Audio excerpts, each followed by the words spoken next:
Chapter 19, Crossroads of Shadows. The dawn was still cold when Azural, Talvar, and Soraya resumed their journey eastward. The weight of their escape from Malakar's fortress lingered, each step heavy with tension and weariness. They moved silently, the shadows of the dense forest enveloping them, a reminder of the darkness they had narrowly escaped. Their breaths formed faint clouds in the crisp morning air as they pressed onward, following the old trading routes that would eventually lead them to the fabled Crossroads of Shadows. As they moved, the forest grew thicker, ancient oaks and twisted pines forming a canopy that blocked out much of the sunlight. Soraya occasionally paused, her fingers brushing the ancient runes engraved on her staff, sensing the shift in the magic around them. "It feels different here," she murmured, "as though we're stepping into a place where the veil between realms is thin." Azural glanced back, her eyes scanning the shadows. "We're getting close to the territory of the Guardians of Lore," she replied. "If they're here, we need their guidance." Talvar raised an eyebrow, his voice skeptical. "And you're certain these Guardians will help us? From what I've heard, they're as likely to test us as they are to offer aid." Azural's jaw tightened. "We don't have a choice. Malakar's reach is growing, and every step we take brings us closer to the Blood Moon. The Guardians may be our only chance to understand how to sever the bond he created." They continued in silence, the forest seeming to close in around them, the air thick with the weight of magic. Then as they approached a fork in the path, the landscape began to shift. Azural blinked as the ground seemed to sway beneath her feet. Paths twisted and reformed, sudden ravines appeared, and a dense mist began to roll in, obscuring their way forward. "They're testing us," Soraya said, her voice calm but firm. "The Guardians want to see if we're worthy." Azural let her fire ignite, the blue flames casting a soft glow through the mist. She stepped forward, her expression resolute. "We don't have time for games." She focused her energy, her flames illuminating the narrow path ahead, pushing back the illusions. Talvar and Soraya followed close behind, each of them tense but unwavering. At last they reached a clearing, where ancient statues of mythical beings surrounded a stone altar. The air felt heavy, weighted with the presence of something ancient and powerful.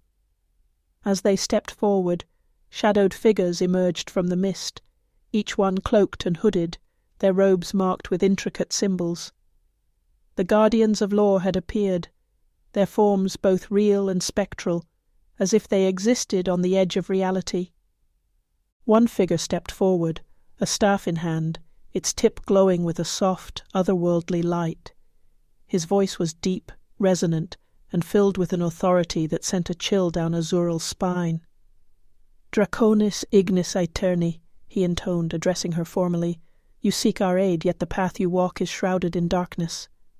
Azural met his gaze, her eyes unyielding.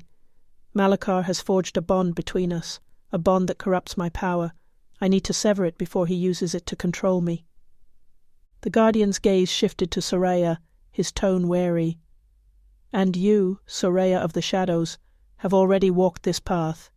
You should know that power bound by darkness cannot be broken by force alone." Soraya's face tightened, her eyes haunted. "I know," she murmured, "but this is different.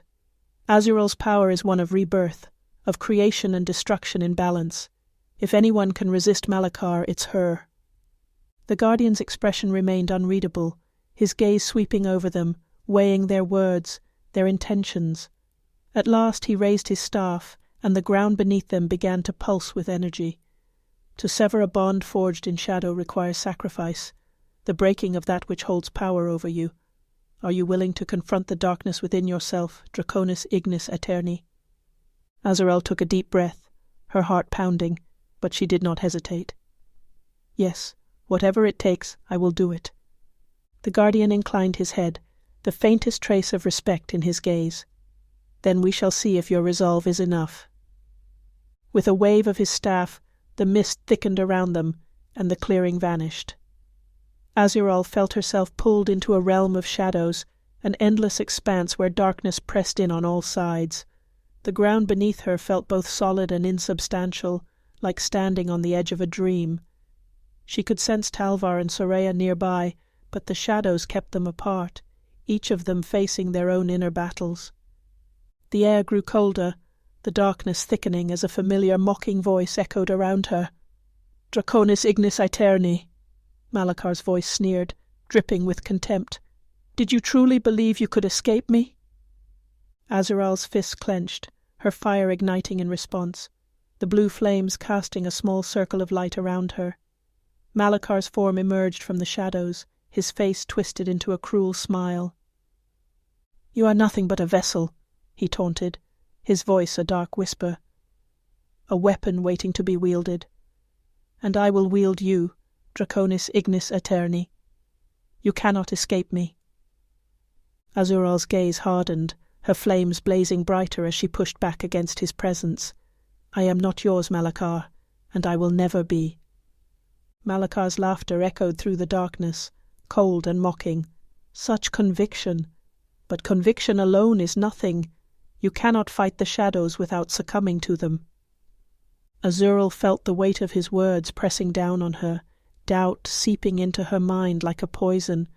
But then she remembered Talvar's words, Soraya's unwavering support, the strength of those who had stood by her.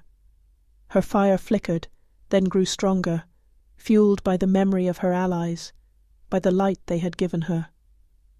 "You are wrong, Malakar," she said, her voice steady. "My power is not bound by your darkness. It is mine, and I will not let you take it from me." Her flame surged, a blaze of blue light that cut through the shadows, forcing Malakar to retreat, his form flickering like a dying ember. His voice echoed, filled with fury and fear.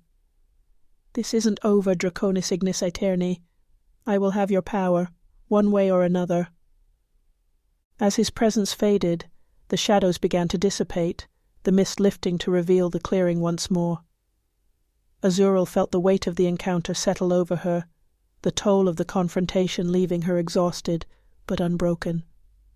Talvar and Soraya appeared beside her, their faces etched with relief and pride. The lead guardian stepped forward, his gaze solemn. "You have faced your darkness and emerged with your spirit intact. The bond Malakar forged may still linger, but it has weakened. With time and strength, you may yet sever it completely." Azural nodded, gratitude and resolve filling her. "Thank you," she said, her voice quiet but firm. "I won't let his shadow define me." The guardian inclined his head, his voice soft but filled with authority. "Then go forth, Draconis ignis aeterni. Remember that the light within you is yours alone. Guard it well." As they turned to leave the clearing, Azural felt a sense of calm settle over her, a quiet defiance that burned brighter than ever. The path ahead was still treacherous, and Malakar's threat loomed, but she knew she would face it not as a weapon, but as a force of her own making. For she was Azural, the fire reborn, and she would see her journey through, no matter the shadows that lay in her way,